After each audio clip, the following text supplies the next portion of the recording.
اعوذ باللہ من الشیطان الرجیم بسم اللہ الرحمن الرحیم۔ سورہ البقرہ کی آیت نمبر 83 سے لے کر 86 تک اللہ تعالیٰ نے بنی اسرائیل کو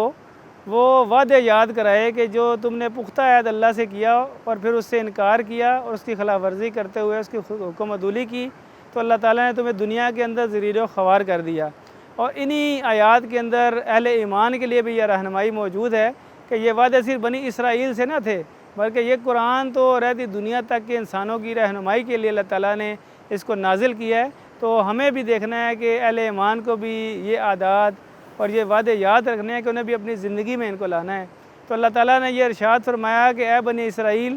تم ان پختہ وعدوں کو یاد کرو جو اللہ نے تم سے لیے کہ تم اللہ کے سوا کسی کو شریک نہ بنانا۔ پھر کہا کہ اپنے ماں باپ کے ساتھ، رشتہ داروں کے ساتھ، یتیموں کے ساتھ اور مسکینوں کے ساتھ حسن سلوک کرنا، اور لوگوں سے جب بھی بات کرنا تو اچھی اور بھلی بات کرنا، اور نماز قائم کرنا اور زکوٰۃ ادا کرنا۔ مگر تم میں سے بہت ہی تھوڑے لوگ تھے جو اس وعدے پہ قائم رہے اور زیادہ لوگ اس سے مکر گئے۔ پھر اللہ تعالیٰ نے کہا کہ یاد کرو کہ وہ مضبوط عہد جو تم نے اللہ تعالیٰ سے لیا تھا، اور اللہ نے تم سے کہا تھا کہ تم آپس میں ایک دوسرے کا خون نہ بہانا اور نہ ایک دوسرے کو اپنے گھروں سے تم نکالنا۔ اور اللہ تعالیٰ نے کہا کہ تم نے اس اقرار کو قبول کیا اور تم خود اس پر گواہ تھے، اور لیکن تم نے اپنے بھائی بندوں کو،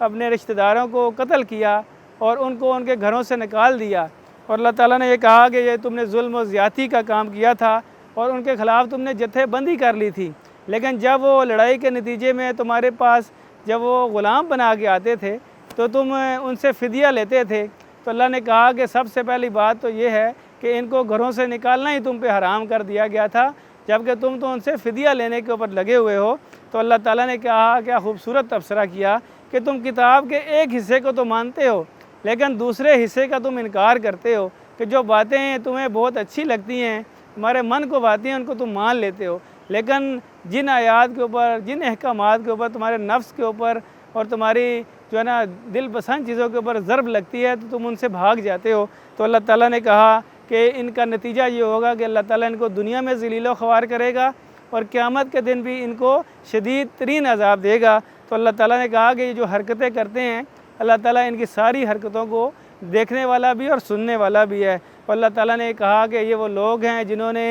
آخرت کے بدلے میں اس دنیا کی زندگی کو خرید لیا، اور یہ بہت گھاٹے کا سودا ہے۔ تو اللہ تعالیٰ نے کہا کہ قیامت کے دن یہ ان کی عذاب میں اللہ نہ کوئی کمی کرے گا اور یہ اپنا کوئی مددگار اس دن نہ پائیں گے۔ تو اللہ تعالیٰ ہمیں ان جو اللہ تعالیٰ نے ہمیں رہنمائی فرمائی ہے ان آیات کے اندر، ان خصوصیات کو اپنانے کی توفیق عطا فرمائے اور اپنی نافرمانی سے بچنے کی توفیق عطا فرمائے۔ السلام علیکم ورحمۃ اللہ وبرکاتہ۔